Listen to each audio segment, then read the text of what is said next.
There are certain things you witness while working at a cemetery that make you question everything you thought you knew about life and death. What happened to the Thompson couple was one of those things. Subscribe to the channel and leave a like if you're ready to hear something that will truly mess with your head. I want you to listen to this story, and then tell me in the comments, would you do what Daniel did for someone you love?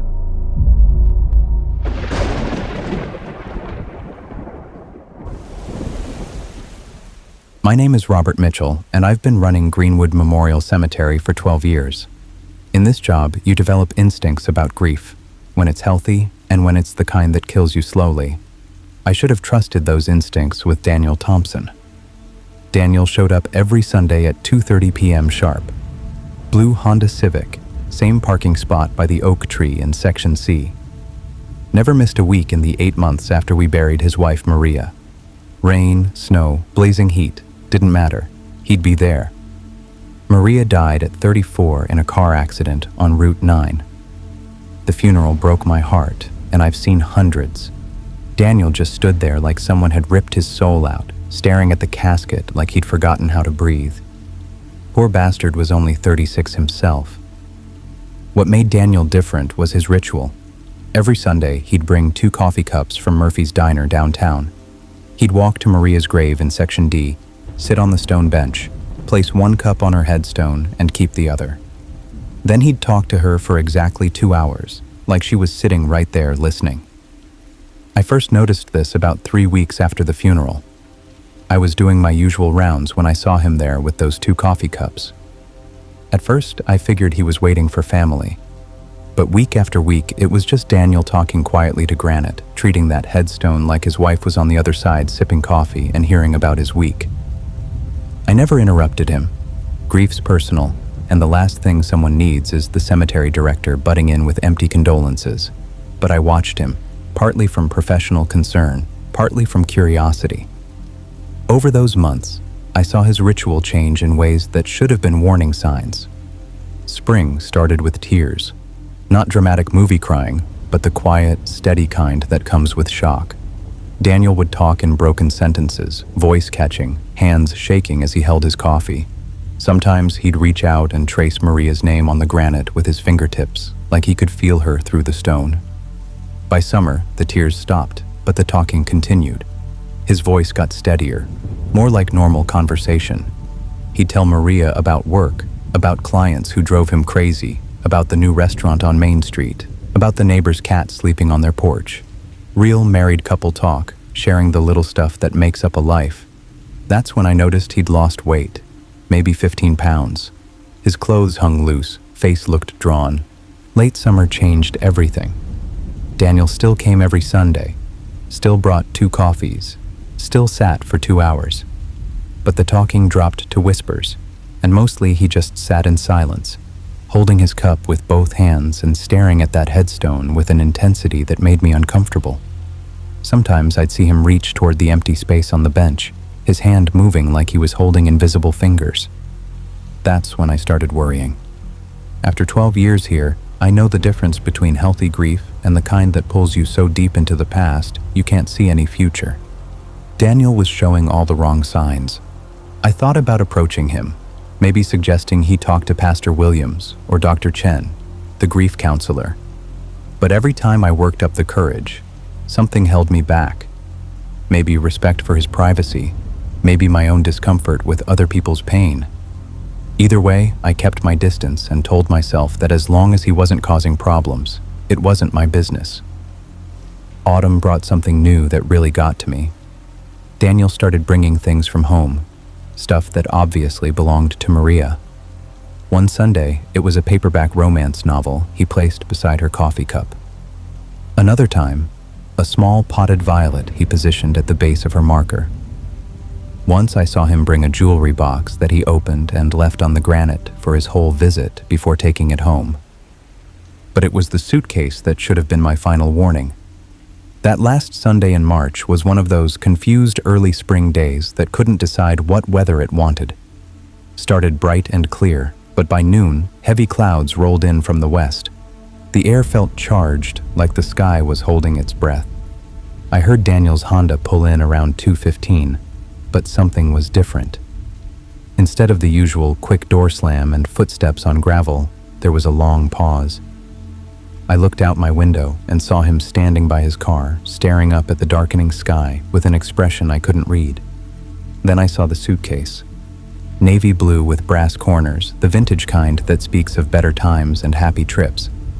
Daniel lifted it from his trunk with both hands, handling it like something sacred. Even from my window, I could tell this wasn't just any luggage. There was something deliberate about how he carried it, like it meant everything. After 12 years managing this place, you develop instincts for when something's wrong. It's not anything specific, more like the normal rhythm getting disrupted. Watching Daniel walk to Section D with that suitcase and his usual coffee cups, every professional instinct I had was screaming that this Sunday was different. I tried focusing on paperwork, but kept glancing out the window. Daniel had reached Maria's grave and was going through his routine. One coffee on the headstone, one for himself, settling on the bench. But that suitcase sat beside him like a third person, and instead of his usual talking posture, he sat perfectly still, hands folded, staring at the headstone with scary intensity. By 3:30, the clouds had thickened and fat raindrops started falling. Most people would have headed for cover, but Daniel stayed put, like he didn't even notice the weather. I grabbed an umbrella and decided to walk over, officially to check drainage around the older graves, really to get a closer look at what was happening. As I got near Maria's grave, I could hear Daniel talking, but his voice was different. Not the conversational tone I'd heard for months. This was urgent, intense, words tumbling out like he was running out of time. I couldn't make out specifics from where I hid behind a monument 20 feet away, but the emotional weight was unmistakable. Rain was falling steady now, but Daniel seemed completely unaware, his clothes soaked, hair plastered to his head, but he kept talking to that headstone with desperation that bordered on panic. At one point, he put his hand on the suitcase and I heard him say something like, "I brought everything you loved, Maria, everything we shared." I should have approached him then, should have offered shelter, tried to talk. But something held me back. Maybe the sacred nature of what I was seeing, maybe my own cowardice facing that much raw grief. Instead, I went back to my office and watched from the window as Daniel continued his vigil in the rain. By 5 p.m., well past his usual time, he was still there. Rain had turned into a downpour, and I was genuinely worried. I'd decided to go insist he come inside when I saw him stand up. But instead of heading to his car, he did something that made my blood run cold. Daniel opened the suitcase. From my window, I couldn't see exactly what was inside, but I watched him remove items and place them carefully around Maria's grave. Took him nearly 20 minutes, handling each thing like religious artifacts. When he finished, he closed the empty suitcase, set it aside, and returned to the bench. But now he wasn't talking, just sitting in the pouring rain, perfectly still, staring at Maria's headstone surrounded by whatever memories he'd brought from home. Something final about his posture, like a man who'd said everything he needed to say and was just waiting. I stayed in my office until after dark, checking every few minutes. Rain stopped around 7:30, but he remained on that bench, motionless as stone. By 9 o'clock, I was about to call police when I saw Daniel finally stand. He gathered the items from around the grave, returned them to the suitcase, and walked slowly to his car. I watched his headlights disappear and told myself everything was fine, that he'd just needed a longer visit. But deep down, where professional instincts live, I knew I'd just witnessed something that felt like goodbye. I should have called him that night, should have found his number and checked on him, but I didn't. Went home to my family, had dinner, helped my daughter with homework, and tried convincing myself I was overreacting. Monday morning came gray and drizzly. I got to the cemetery at 7:30, same as always, and started my usual routine. We had a 10 a.m. service for Mrs. Patterson, a 93-year-old who'd passed peacefully in her sleep. Tommy Rodriguez, our groundskeeper, found Daniel. Tommy's worked here almost as long as I've been director. Quiet, reliable guy who takes pride in the grounds and has supernatural ability to spot anything out of place.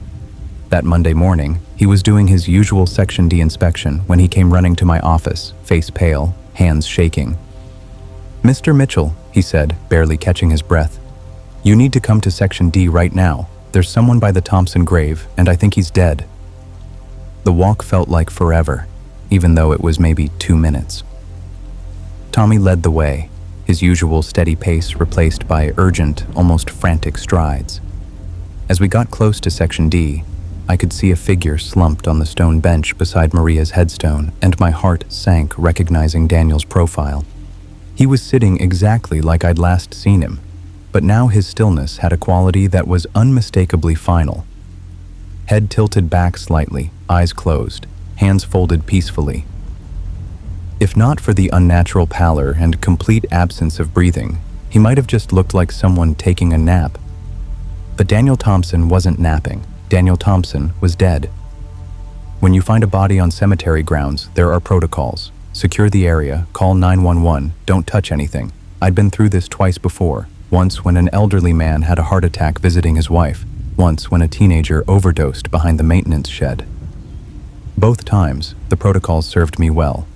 But standing there looking at Daniel's lifeless form, I struggled to maintain professional detachment. This wasn't just any body. This was someone I'd watched and worried about for months. Someone whose grief I'd witnessed evolve from raw anguish to quiet desperation. I sent Tommy to call 911 while I stayed to secure the scene. Waiting for police and paramedics, I noticed details that would haunt me for weeks.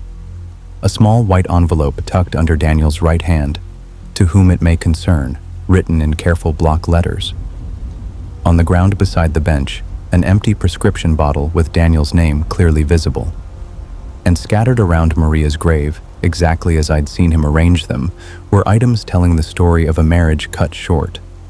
Wedding photo of Daniel and Maria laughing at something outside the camera's view, small jewelry box with Maria's rings, paperback Pride and Prejudice stuffed with bookmarks made from ticket stubs and receipts, CD of their wedding song, small potted orchid with a note saying it was Maria's favorite flower, and most heartbreaking, 2 delicate china coffee cups with floral patterns, the special occasion kind, not the thermal cups from Murphy's Diner.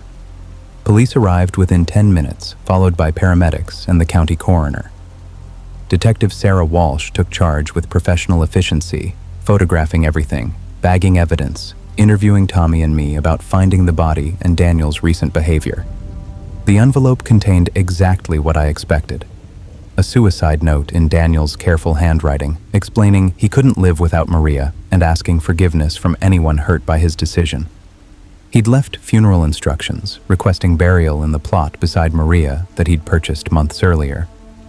He'd also left a donation to our maintenance fund, along with a request that someone continue bringing coffee to Maria's grave every Sunday. The coroner confirmed what the prescription bottle suggested. Daniel died from sleeping pill overdose, probably in the early morning hours. No signs of foul play, no one else involved. Straightforward suicide by a grieving widower who chose to die where his wife was buried. But something about the scene bothered me, something I couldn't articulate to Detective Walsh. Nothing dramatic or suspicious, just a feeling there was more to Daniel's story than the physical evidence showed. Maybe it was his peaceful expression, or how carefully he'd arranged Maria's things, or that he'd chosen to die on the bench where he'd spent so many Sunday afternoons talking to her. Whatever it was, it left me feeling like his story wasn't quite complete. Investigation concluded within 48 hours, and Daniel's body was released to the funeral home he'd specified. Service was scheduled for Friday afternoon, and I'd oversee burial arrangements according to his wishes. Funerals for suicide victims are always rough, but Daniel's was particularly heartbreaking because everyone in town knew him. Methodist Church was packed with co-workers, old school friends, people who'd known him as the quiet, kind man who'd loved his wife so completely he couldn't imagine life without her. Pastor Williams delivered a compassionate eulogy focusing on Daniel's life rather than his death, talking about his work dedication, devotion to Maria, and quiet acts of kindness that touched so many people. There were tears, but also understanding, collective recognition that Daniel's decision, while tragic, came from love rather than despair. As the funeral procession made its way to Greenwood Memorial, I found myself thinking about all those Sunday afternoons watching Daniel sit on that bench, talking to Maria's headstone like she was right there beside him. His death felt like the natural conclusion to a love story interrupted by tragedy, but never truly ended. The burial service was brief and dignified, conducted graveside with Daniel's casket positioned exactly as he'd requested. As Pastor Williams spoke final words and the casket was lowered, I noticed someone had placed a single red rose on Maria's headstone, a gesture both beautiful and heartbreaking. It was as mourners began dispersing that I saw her. She stood about 30 feet away, partially hidden behind the Whitmore family monument. At first glance, just another mourner paying respects, maybe a co-worker I hadn't met.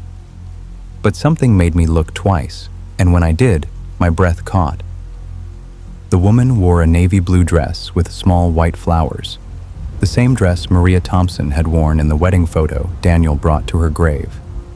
Auburn hair cut shoulder length, elegant and practical, with gray strands at the temples catching afternoon light. Right height, right build, right age Maria would have been if she'd lived, but her face made my heart skip. Even from 30 feet away, partially shadowed by the monument, I could see this woman bore uncanny resemblance to Maria Thompson from the dozens of photos Daniel had shown me. Same delicate features, same gentle expression, same way of holding herself that spoke of quiet confidence. I told myself it had to be a relative, sister, cousin with family resemblance. Not uncommon for family to attend funerals. But watching her behavior struck me as odd. While other mourners gathered around Daniel's grave offering condolences, this woman stood apart, observing with an expression both deeply sad and strangely peaceful. As the crowd thinned and people headed to their cars, I decided to approach her. Partly professional courtesy, I made it a point to speak with unfamiliar visitors, partly personal curiosity about her connection to Daniel and Maria. But as I walked toward the monument, she seemed to sense my approach. She turned and began walking away with purposeful stride, like she knew exactly where she was going. I quickened my pace, not wanting to lose sight of her among the maze of headstones. "Excuse me," I called out, voice carrying farther than intended in the quiet afternoon. "Miss, could I speak with you?" She stopped and turned around, and for the first time, I got a clear, unobstructed view of her face. The resemblance to Maria wasn't just uncanny, it was impossible. This woman didn't just look like Maria, she looked exactly like Maria, down to the small scar above her left eyebrow that Daniel had mentioned from a childhood bicycle accident. "You're Mr. Mitchell, aren't you?" she said, voice soft but clear, with a hint of southern accent I remembered Daniel saying Maria had from her Georgia childhood.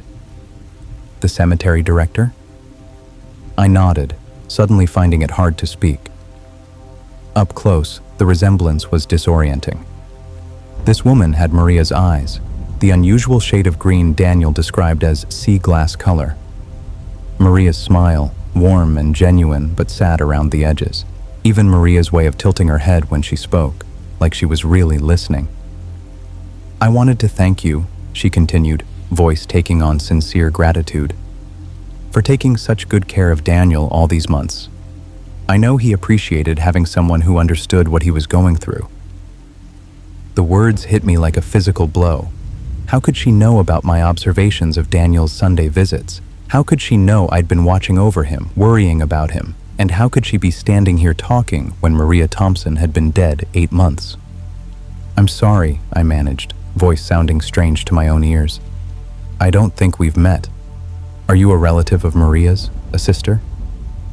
She smiled then, and it was Maria's exact smile, the same expression from the wedding photo, the same gentle warmth that made Daniel fall in love.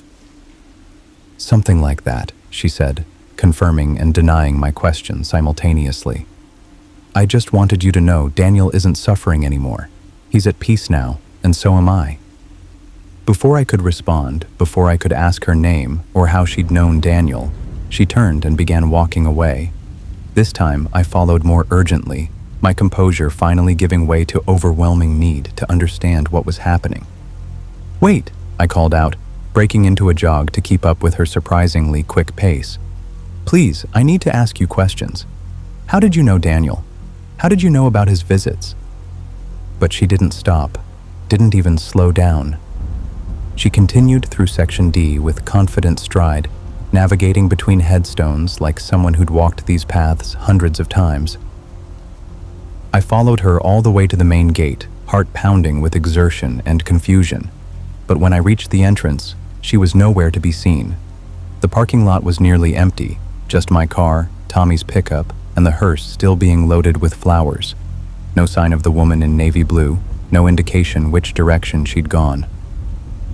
I stood there several minutes, scanning the road both ways, looking for any trace. But it was like she'd vanished into thin air. The only evidence our conversation happened was lingering scent of jasmine, the same perfume Daniel said Maria used to wear. That evening, I stayed late, ostensibly finishing paperwork, but really reviewing security camera footage from the afternoon. Greenwood Memorial had comprehensive surveillance with cameras at all entrances and throughout the grounds. If the woman had entered or left by normal means, cameras would have recorded it. After reviewing 4 hours of footage from 6 cameras, I found nothing. Cameras recorded the funeral service, mourners arriving and departing, Tommy and me doing usual duties. But no trace of the woman in navy blue, like she'd never been there at all. I told myself there had to be logical explanation.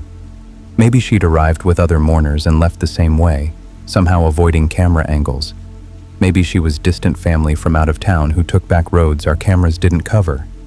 Maybe stress from Daniel's suicide and emotional weight of the funeral affected my perception, making me see resemblances that weren't there. But deep down, where rational explanations go to die, I knew what I'd seen.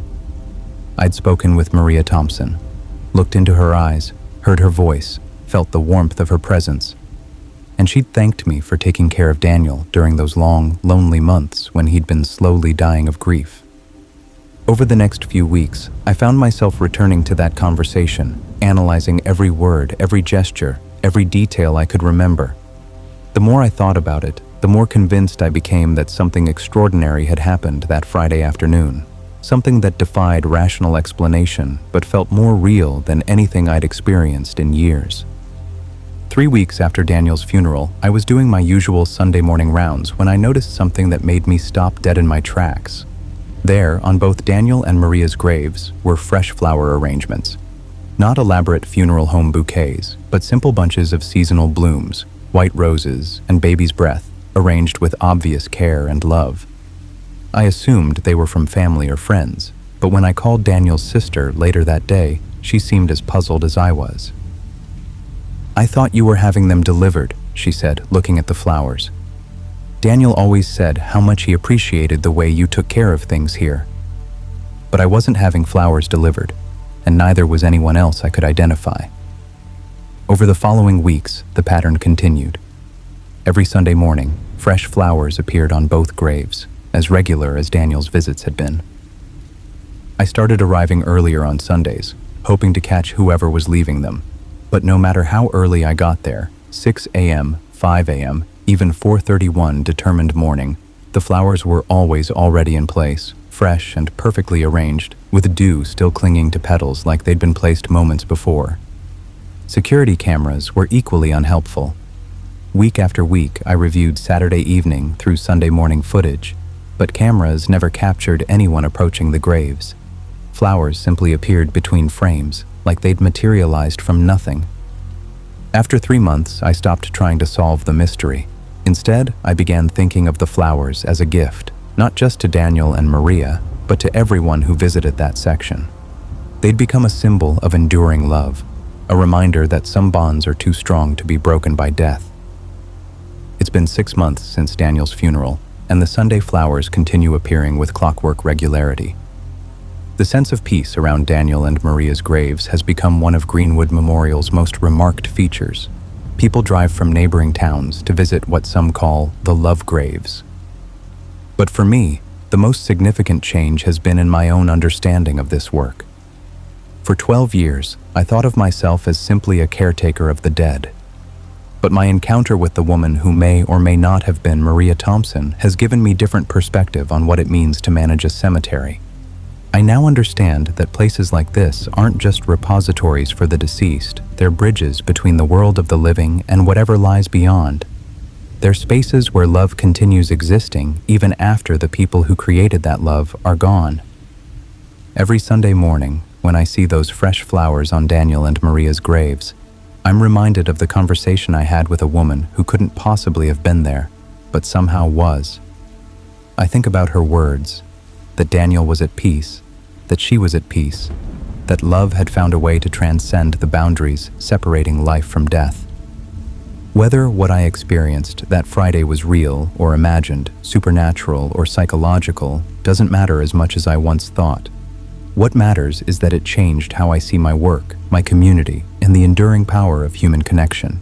Sometimes, late at night when I'm doing final security checks, I catch a whiff of jasmine near Section D, and I smile, knowing that somewhere, somehow, Daniel Thompson is still having his Sunday conversations with the woman he loved enough to follow into whatever comes after this life.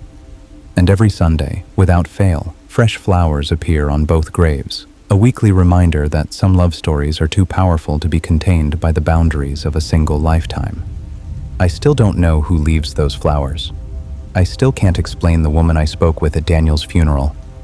I still can't account for the sense of peace that transformed Section D from a place of mourning into a place of hope. But I've learned that some questions don't need answers, and some mysteries are more meaningful when they remain mysterious. In the end, maybe that's what Daniel and Maria's story is really about. Not the tragedy of love interrupted by death, but the triumph of love that refuses to be interrupted by anything at all. And if that's not worth believing in, I don't know what is.